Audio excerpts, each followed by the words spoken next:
자, 이제 본 수업 들어가보도록 하죠. 가능한 여러분에게 많은 내용 전달하기 위해서 할 것입니다. 하고, 이거 한 번 더 재차 광고하는데요. 뭐, 광고해도 되고, 강조라고 해도 이런 판단입니다.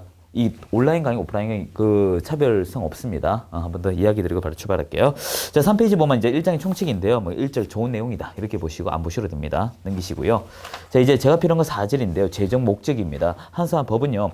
이 재정 목적이 제일 중요해요. 일단 법의 구성에 대해서 우리 입문 과정에서 했기 때문에 더 이상 얘기하지 않을 거예요. 자, 이제부터 우리 펜 준비하시고요.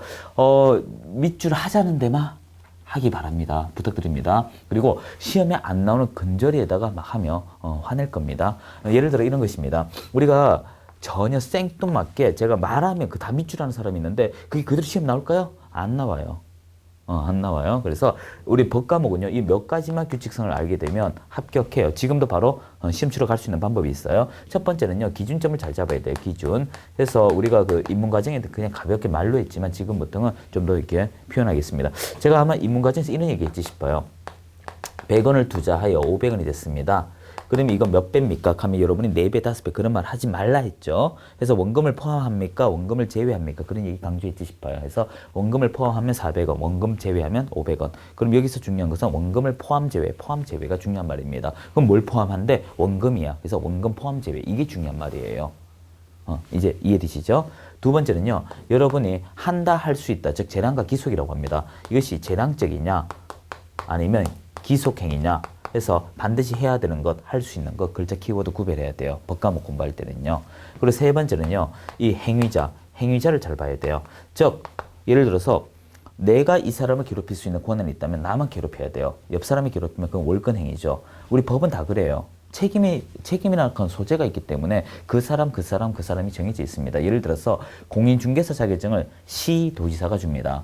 항상 권한 부여한 사람이 권한 뺏게 돼 있어요. 그러면 자격증 누가 뺏는다? 시도지사.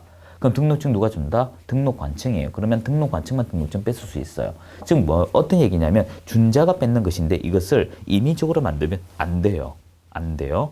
그리고 네 번째, 숫자 비교식으로 공부하셔야 돼요. 숫자는. 그래서 이 법 저 법 막 배우다 보면 숫자 저기도 나오고 여기도 나오고 헷갈려 하십니다. 숫자는 그냥 놔둬버리세요. 언제까지? 시험 치는 그날까지 놔두시면 대다수 외워져요. 근데 이걸 인위적으로 막 입력하죠. 그리고 제발 공부 더럽게 못하는 사람 미리 얘기합니다. 이 막대모는 소리 하더라도 이해하셔야 돼요. 진짜 지지리도 못하는 사람이 뭐하냐? 문제부터 풉니다. 문제부터 풀고요. 그리고 단어 외워가지고 막 끼워 넣기가 막 맞추는 사람이 있어요. 그리고 비교표 외웁니다. 절대 이거 언제까지 안 한다? 5월까지 하지 마세요. 정말 원래 합격하고 싶죠? 제가 하는 것 중에 자격증 합격시키는 게 제일 쉬운 일 중에 하나인데요. 제발 부탁드리지만 하지 말아야 할 것 지금부터 하면 안 돼요. 그래서 미리 얘기합니다. 한 번 더 강조할게요. 기준점 꼭 잡자. 이상, 이하, 미만, 초과. 그리고 뭘 가지고 하는지. 두 번째, 재량과 기속. 할 수 있다, 하야한다. 세 번째, 행위자가 누군지 꼭 확인하자. 네 번째, 숫자는 비교하여 보되 놔두자. 그럼 다 들어옵니다. 이거는 실제 고시 공부하는 사람들 기준치예요. 꼭 중개사 공부하는 사람들은 이렇게 티를 냅니다. 우린 중개사 쉽게 붙을 수 있다고요. 자, 이제부터 합시다. 자, 4페이지 1조인데요. 1조 목적 나오죠. 모든 법의 방향을 제시합니다. 그거 보면 이 법은 내 자신의 법을 이 법이라고 합니다. 그래서 공인중개사법은 공인중개사법이 이 법이고 민법에서 이 법은 민법이에요. 나 자신한 뜻이에요. 나 외에는 탑법이라 합니다. 그러면 여러분하고 나하고 놓고 이야기합시다. 나는 뭐 이 법, 당신 누구 탑법, 여러분은 이 법, 나는 누구 탑법. 그래서 이런 식으로 나 자신을 이 법이라고 하는 거예요. 나 자신은 공인중개사의 업무 등에 관한 사항을 정하여 그 전문성을 제고하고 부동산 중개업을 건전하게 육성하여 국민경제 이바지함을 목적으로 한다. 자, 일단 법조문은요. 마침표가 중요해요. 자, 4페이지인가요? 페이지 좀 적으려고 책 들었어요. 자, 이제부터 몇 페이지 이렇게 기재할게요. 여러분이 보면서 바로바로 확인하세요. 자, 목적인데요. 일단 1조인데 이 목적은 법의 출현, 이 법이 왜 나왔습니까? 라는 방향성을 제시합니다. 재판할 때 판단의 기준이 되고요. 모든 법의 80%의 답을 담고 있어요. 자, 일단 법을 어떻게 보냐면 거꾸로 읽으셔야 됩니다. 국민경제 이바지함을 목적으로 한다 해서 오른쪽에 큰 제목만 보세요. 내용은 읽지 마세요. 양갈로 1, 2, 3, 4 그거 안 봐도 돼요. 제일 마지막에 있다요. 최종적인 목적. 또는 궁극적인 목적이라고 해요. 뭐라고 돼 있어요? 국민경제라고 돼 있죠. 자, 하나씩 합시다. 자, 이 국민경제인데요. 우리 행정법 체계에서는 국민경제라고 나올 때가 있고요. 개인의 사유재산 보호라고 할 때가 있어요.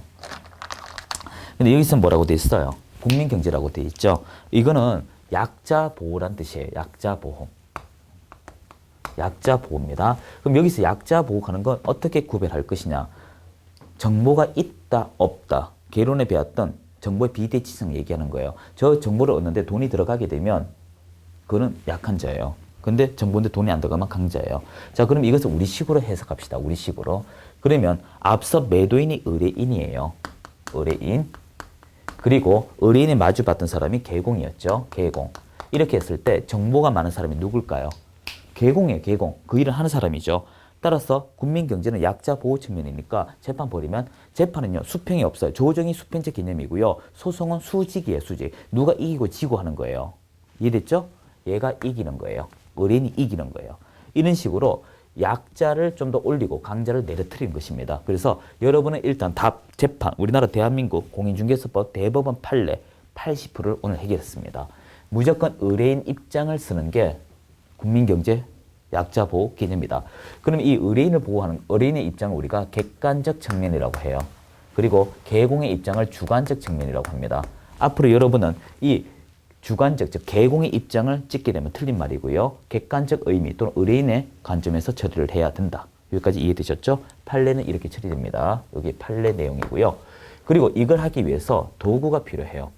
도구가 필요합니다. 그게 이제 흔히 말하여 이 도구를 직접적 도구다, 간접적 도구다. 그거는 강사들이 갖다 붙인 말이에요. 개의치 마세요. 전혀 도움되지 않습니다. 단지 도구가 두 가지가 있다 정도는 기억을 하셔야 돼요.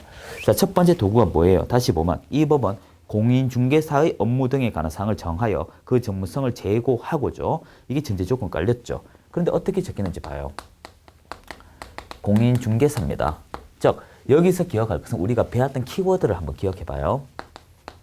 공인중개사가 있었고요. 우리 1교시 때. 그리고 이 사람 창업한다 해서 개업 공인중개사가 있고 취업한다 해서 소속 공인중개사가 있었죠. 그러면 일단 기본적으로 이 출제자는 뭘 하냐 하면 이게 시험이거든요. 시험이기 때문에 말장난을 합니다. 말장난 어떻게 할까요? 이걸 공인중개사로 적다가 개업 공인중개사 적으면 수험생이 찾아봐 이렇게 나와요. 못 찾겠죠. 그래서 여기서는 우리가 이 붉은색 잡았어요. 공인중개사 자체 키워드를 이제 기억을 하셔야 돼요. 요 개업 공인중개사로 잘 고쳐내고요. 그 다음에 키워드가 무엇입니까? 업무 등이에요. 자, 이것도 기억하셔야 돼요. 여긴 다 제가 사례입니다. 사례. 우리가 앞서 제가 중간에 그랬던 것이 중개업 전, 그러니까 중개 전, 이게 중개업이라고 적었던 거 기억하시죠? 이게 하는 일이 업이에요. 그걸 하는 일 주체가 업무예요. 그걸 하는 사람을 업자라고 해요. 결과 무슨 말인가 하면 업이라고 하는 것이 큰 바운더리라면 그 일의 일부가 업무가 되고 그걸 하는 사람이 업자가 되고 이런 식으로 축소가 돼버립니다. 그러면 이제 시험 문제는 어떻게 내겠어요? 공인중개사의 업무라고 하는 것을 뭘로 내겠어요? 그렇죠. 그렇죠. 여러분 잘하셨습니다. 이걸 업이라고 고쳐낼 확률이 높다는 거예요. 우리는 그것이 아니고 무엇이다? 업무란 거예요. 공인중개사의 업무. 자, 이렇게 됩니다. 요거 자체로도 문제가 나와요. 일단 주체를 바꾸어내기도 하고요. 요 업무란 글자를 업이라고 고쳐낼 수도 있고 업자라고 고쳐낼 수도 있습니다. 이걸 개업 공인중개사라고 고쳐낼 수도 있겠죠. 그러면 순수 공인중개사 업무로 끝이 날까 했는데 그 뒤에 또 중요 키워드가 있어요. 그래서 사람을 써! 하면 1번부터 100번까지 있다고 가정합시다. 그러면 김한무게, 이한무게 쭉 다 부르기 어렵잖아요. 그러면 누구, 왜, 몇 명 이렇게 말하죠. 우리 법도 마찬가지예요. 뭐라 하냐면 공인중개사 업무 등이라 하여 기타 등의 의미를 띠고 있어요. 그래서 시험 문제 풀 때 공인중개사 업무 하면 요거 하나만 되지만 공인중개사 업무 등 하면 자격증 가진 사람이 하는 모든 것에 관한 이렇게 돼버려요.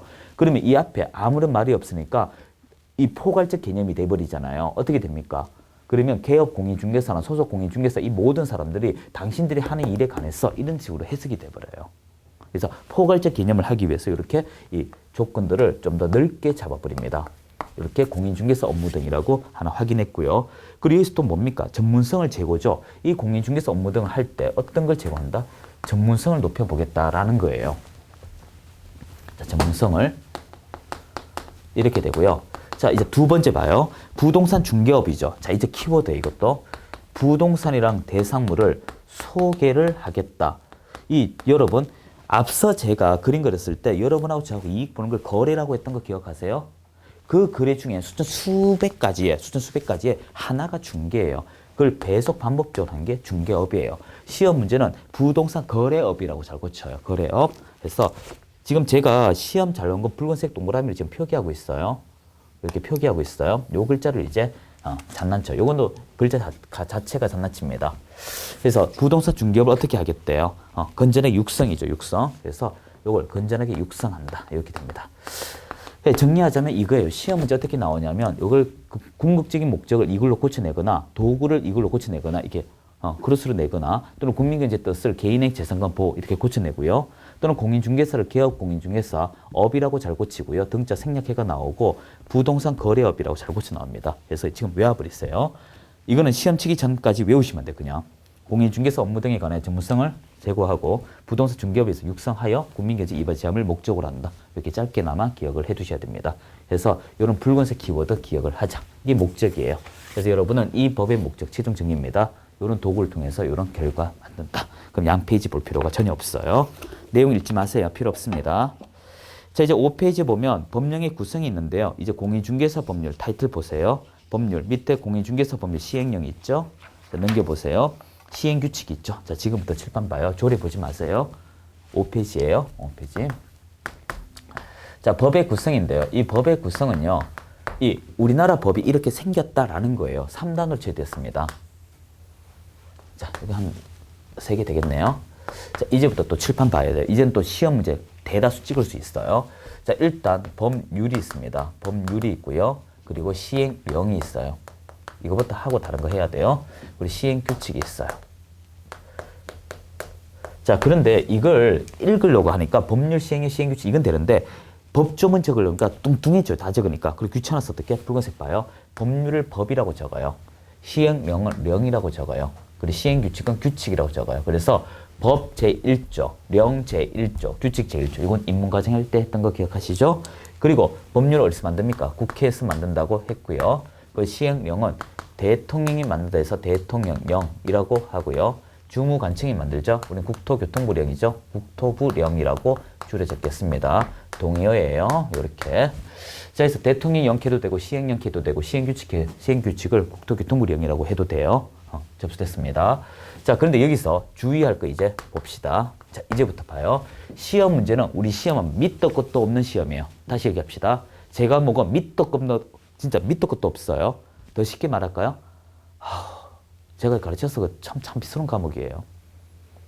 정말 참 비스러운 과목이에요. 실무를 가르쳐야 되는데 우리는 엉뚱한 걸 가르치는 과목이 이 과목인데 왜 그런가 하면 여러분 개업공인중개사의 사무소 이전은 대통령령에 있을까요? 시행규칙에 있을까요? 이런 게 문제 나옵니다. 이게 현업에서 써먹을 거 있어요? 없다고. 제가 중개업을 하면서도 느꼈지만 손님한테 저 사무소 이전하는데 제가요 대통령령에 근거가 있을까요? 시행규칙 근거가 있을까요? 이걸 물어보는 일은 고객한테 있을까요? 없다고요. 대한민국 이런 자격증 시험 내는 거 없어요. 우리만 있어요. 우리. 한마디로 참 문제 많다고요.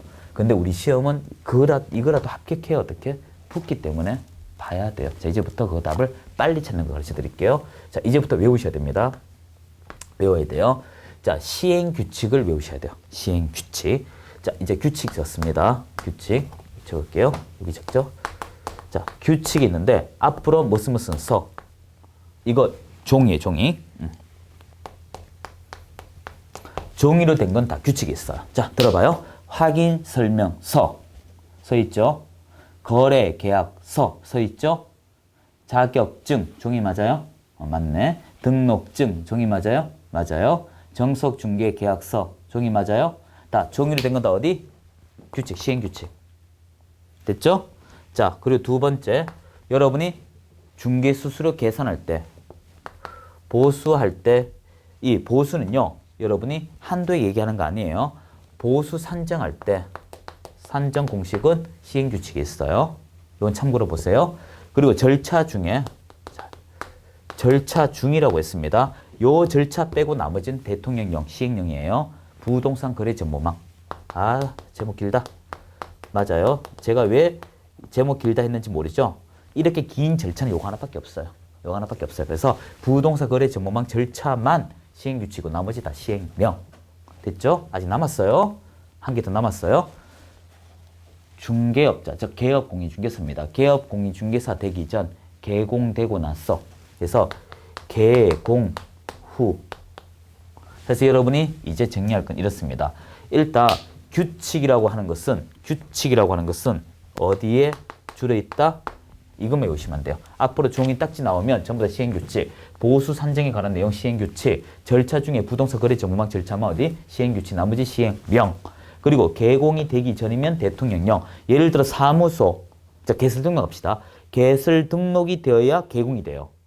개설 등록을 통과해야 개공이 된다고. 그럼 개설 등록은 개공 전에 있어요? 개공 뒤에 있어요? 개공 전이죠? 시행령.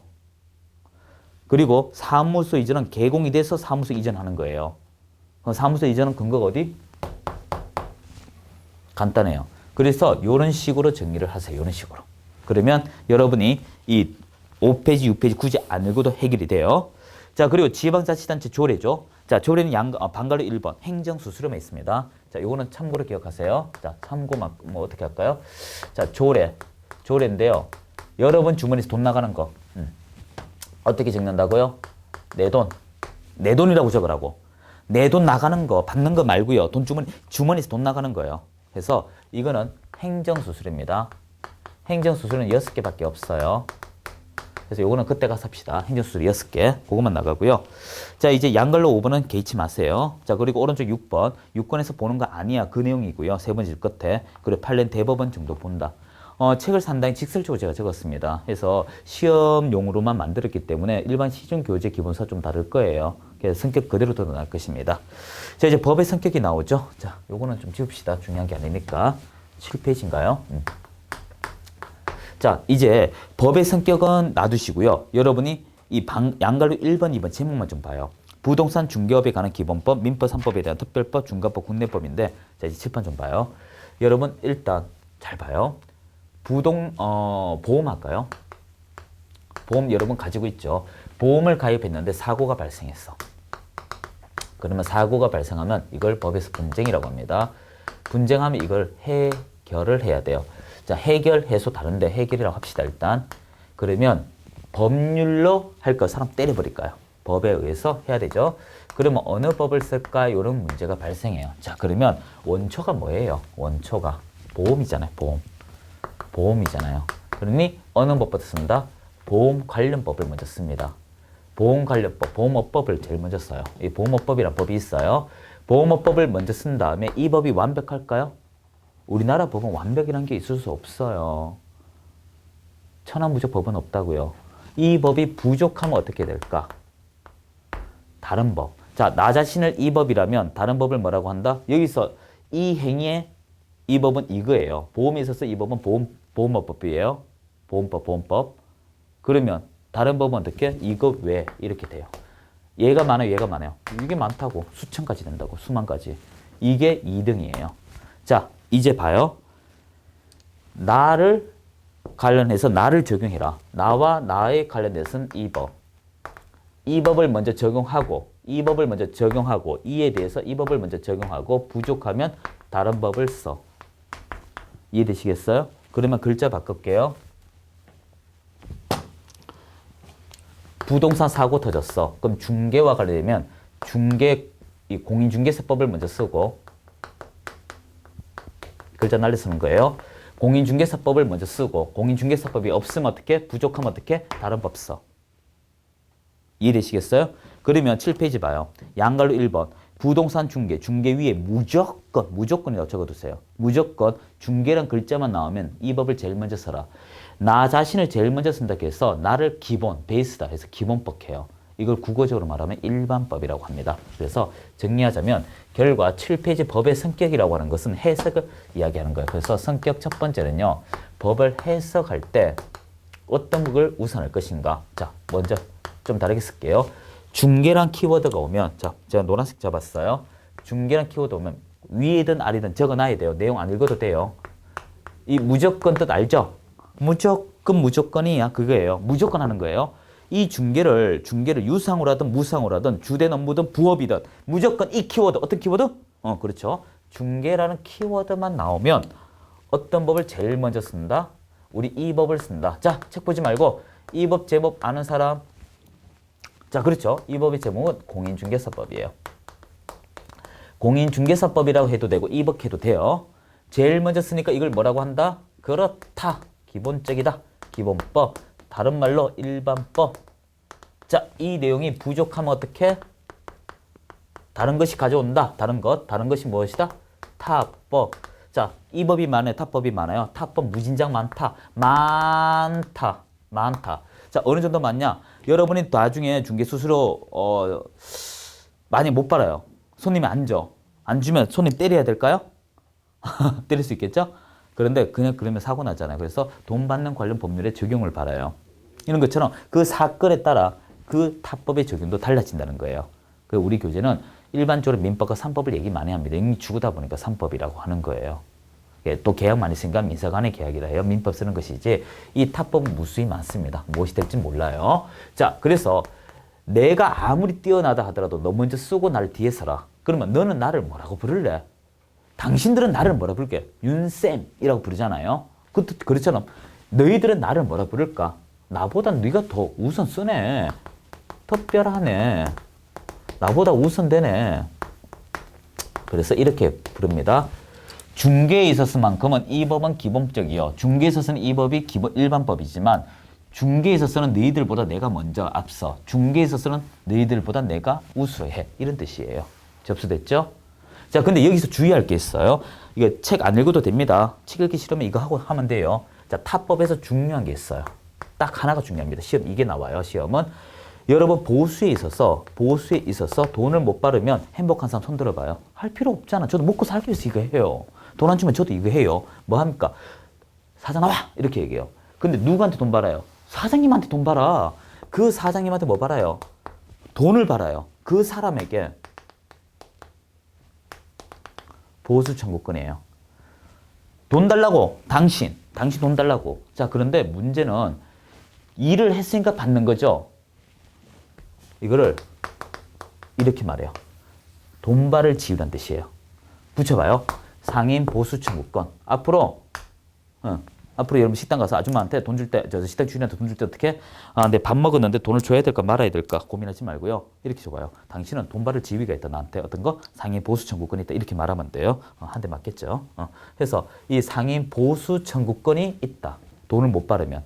그래서 만약에 중개 보수를 못 받게 되면 중개 보수에 의해서 합의가 없다면 합의가 없어도 여러분의 지위는 상인의 자격으로 돈 받는 데서 상인 보수 청구권이라는 게 있어요. 그래서 이 상인 보수 청구권의 이야기 나올 것인데 이 근거법이 시험에 과거에 한번 나왔어요. 근거법. 참 낼 거 없다고. 왜 근거법을 냅니까? 우리나라에 이 법은 그러니까 이 조항은 어느 법에 있습니까? 라고 내는 시험이 그리 없어요. 이 참 말도 안 되는 과목입니다. 우리 시험은 추가 시험까지 27번 쳤거든요. 4번을 이 조문은 어느 법에 근거가 있습니까? 냈습니다. 이거는 3법에 근거가 있어요. 3법. 그러니까 시험 문제가 3법 전부 다 있냐 이렇게 내요.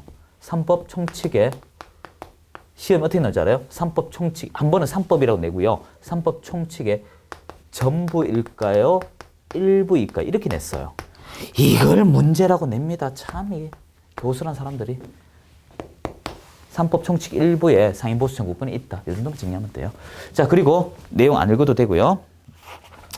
읽지 마요, 책. 타이틀 가지고 수업하는 거죠, 지금. 자, 이제 8페이지번 중간법 혼합법 하는 것은 뭐냐면 계약할 때는 수평적인 민법적 성격을 가집니다. 이게 수평적이다. 이런 말이에요. 그런데 계약하고 나를 통해서 매도 매수 계약해 놓고 돈을 안 주네? 그럼 여러분 웃고 치우나요? 아니죠. 야, 돈 줘. 국가에 요청을 하죠. 국가는 얘한테 돈 줘라. 이렇게 수직으로 바뀌어요. 즉 중개할 때는 매도인과 친한 친구가 되다가 매도인이 돈을 안 주면 매도인 혼내주세요라고 요청하죠. 결과 뭡니까? 이 민사적 성격, 민법적 성격과 공권력, 어떤 공법적 성격이 결합되어 있기 때문에 이게 합쳐져 있다요. 이렇게 부릅니다. 혼합법, 사회법, 혼용법, 이렇게 기타 등의 얘기를 하는 거예요. 그리고 옆 나라 팔아먹고 싶어요. 될까요? 안 돼요. 국내법이에요. 자, 요거 중요한 말입니다. 어떤 법? 국내법. 자, 요거 위에 다 적을 겁니다. 이거 지금 중요한 거 판서는 다 있죠? 여러분? 정지하고 하든지. 밑에 적을게요, 그러면. 자, 먼저, 원래 이거 다음 시간에 할 것인데 9페이지 하나만 읽어봐요. 어디 가냐 하면, 2조의 4호를 읽어봐요. 4호. 2호를 읽어도 마찬가지. 2호 한번 봐요. 공인중개사라 함은 9페이지 2호입니다. 위에 공인중개사라 함은 이 법에 의한 자격을 취득한 자 됐죠? 자, 봐요. 자, 공인중개사 정의 어떻게 되는지 봐요. 이 법에 의하여 자격 취득한 자라고 됐어요. 자격 취득한 자. 자, 잘 봐요. 이 법이 국내법이에요. 그러니까 이해됐어요? 자, 이 법에 의하여 자격 취득. 우리나라 법에서 자격을 취득해야 돼요. 대한민국 영토 안에서 시험처가 합격해야 돼요. 자, 한 사람이 왔습니다. 미국에서 스미스가 우리나라 중개업 하겠다. 할 수 있어 없어요? 못해요. 미국에서 아무리 자격증 따도 안 된다고요. 왜? 우리나라는 국내법이기 때문에 해외 자격증 가져와서 써볼 수 있다 없다? 없다. 그래서 가끔가다 저도 모임 가다 보면 미국 공인중개사입니다. 명함 줘요. 일단 미국 공인중개사가 우리나라는 제도는 좀 달라요. 솔직히 질적으로 다릅니다. 우리나라가 조금 낮아요. 사실입니다. 근데 그 사람이 우리나라에서 일할 수 있다 없다? 없다고요. 그냥 명함 받고 쓰레기라고요. 우리나라에서 일하려면. 너도 시험 쳐. 강의 들어. 이렇게 되는 거죠. 자, 여기까지 정리됐습니다. 그래서 이런 식으로 내용을 계속 정리해 나갈 테니까 여러분이 굳이 내용을 안 봐도 제목으로 이해가 된다면 아, 납득이 되는구나 라고 판단을 하시면 돼요. 자, 시간적 여유가 좀 되니까 용어 정리 좀 하고 우리 쉬도록 합시다. 일단 제가 학원 수업을 이렇게 보시면 돼요. 지금 시험에 나오는 것을 바로 치고 빠지고 하고 있어요. 빠지고 있으니까 상당히 빨리 진행합니다. 자, 용어 정의 조금만 하고 다음 시간에 용어 정의 우리 세부적인 내용 좀 정리합시다. 일단 이거 좀 지울게요. 자, 요거부터 얘기합시다. 판사할 거 별로 없죠? 지금 제가 사설학원에서 강의하는 것보다 더 이렇게 엑기스만 강의하는 거예요. 중간에 텀을 좀 안 주고 강의하는 것 뿐입니다. 텀을 안 주고. 자, 이제부터 봅시다. 이게 이제 문제죠. 여러분의 이게 뭔 것 같아요?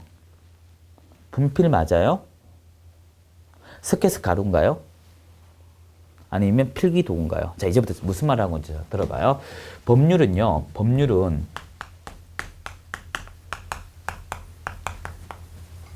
이런 것들을 구별을 해요. 구별합니다. 그래서 여러분이 책을 쓸 때 저희들이 이런 거 쓸 때 참 조심스럽게 써요. 하지만 법에서 이 키워드가 나올 때 있어요. 이 키워드, 정의라고. 정의는 본질적인 것입니다. 바뀔 수가 없어요. 그리고 이 법에만 쓰는 겁니다. 그래서 예를 제가 하나 들게요. 자, 앞집에 있는 영철이는 뒷집에 있는 영철이와 이름이 똑같습니다. 앞집에 영철이는 뒷집에 있는 영철이와 이름이 같아요. 그런데 성격이 같을까요? 다르죠, 서로가. 다르다고요. 지금 무슨 말 하냐면, 우리 개론 시간에 투기투자를 배워요. 근데 이걸 제 과목에 투기투자 가져오면 안 돼요. 뜻이 달라요. 다릅니다. 실제 이 투기라고 하는 것이 재무학에서 얘기할 때와 상견대 학생들은 뭐 알 겁니다. 재무학에서 말할 때, 재정학에서 말할 때, 경제학에서 경영학은 그렇게 중요하지 않네요. 원가 관리론에서 얘기할 때, 세무에서 얘기할 때 다 달라요. 그래서 가끔가다 어설프게 뛰어들게 되면 욕만 먹어요. 욕 먹습니다. 그래서 여러분이 투기, 투자 이런 키워드를 그 해당 법에서 배웠으면 거기서 그 과목에서만 쓰지 다른 과목 가져오면 안 돼요. 이게 첫 번째 룰입니다. 그리고 제 과목에 쓴 것은 다른 과목 가져가면 된다, 안 된다? 안 되는 거 꼭 기억해야 돼요. 이제, 자, 책은 아직 보지 마세요. 자, 우리 용어 정의는 6개밖에 없습니다. 적지 마세요, 이거는. 눈으로만 보세요. 6개. 제가 올바른 판사 아니잖아요. 설명드리기 위해서 하는 거잖아요. 용어 정의 몇 개? 6개. 자, 제가 어떻게 쓰는지 봐요. 일단 자격증을 따야. 자, 좀 지울게요. 자, 어떻게 적는지 봐요. 자격증을 따야 일할 수 있다. 자, 종사할 수 있습니다. 자, 종사하려고 하니까 이렇게 돼 있어요. 자, 우리가 대장, 사장 갈까? 대표 좋다. 자, 대표 직원으로 있어요. 자, 직원 중에 자, 자격증을 따서 온 직원이 있고 없이 온 직원이 있다. 됐죠? 자, 이 사람들이 하려고 하는 게 뭘까? 일을 하려고 하죠. 어떤 일이냐?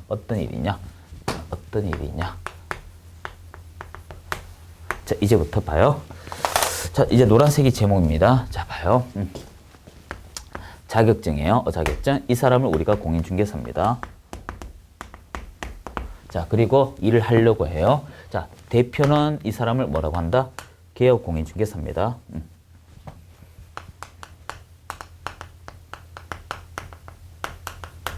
됐죠? 그리고 자격증 있고 하는 사람을 우리가 소속공인중개사예요. 그리고 자격증 없이 하는 사람을 우리가 직원인데 먼저 책 보지 마세요. 상상하세요. 상상. 됐어요. 그리고 이 사람이 하는 게 어떤 일입니까? 중개업이죠. 중개업. 자, 결과 무슨 일을? 중개. 이렇게 되죠. 그래서 여러분이 결과적으로 자격증 따서 중개하기 위해서 사장이 될래? 직원 될래? 얘기되었죠? 직원 된다면 자격증 따서 취업할래? 자격증 없이 취업할래? 그리고 여러분이 하는 건 결국 이 일해가 먹고 살기 위해서 하는 거다 이거예요. 그래서 이 정리하자면 이거 얘기하는 것입니다. 이거. 그래서 이 중개업을 할 때 직원 되니까 이 중개 보조원은 자격증이 없기 때문에 100% 다 못해요. 그러니까 흔히 말해요. 그래서 거기 본다면 보조원이 할 수 있는 것은요. 보조원 할 수 있는 건 누구도 할 수 있다? 소공이 할 수 있어요. 소공이 하는 건 누구? 개공도 할 수 있어요. 반대로 합시다. 개공이 할 수 있는 건 소공이 할 수 있을까? 할 수 있는 것도 있고 못하는 것도 있고. 일단 못하는 게 있어요. 그리고 개공, 소공하는 일을 보조할 수 있을까? 못해요. 일의 스펙트럼이 뒤로 갈수록 크다고요. 그러니 막말로 더러워서 못해 먹겠다. 자격증 없으면 이게 찬밥이구나. 중개 보전할 수 있는 건요. 단순한 업무밖에 못합니다. 집 소개하고 서류 복사밖에 못해요. 만약에 이 사람이요. 이 중개 대상물이 어떻고 저쩌고 설명하는 순간 월권 행위가 돼버려요. 처벌받습니다. 참 일 많이 못하네. 자, 자격증 땄습니다. 따고 소공되니까 일 되게 많이 할 줄 알았거든요. 아이고 참 월급이 5밖에 안 되네.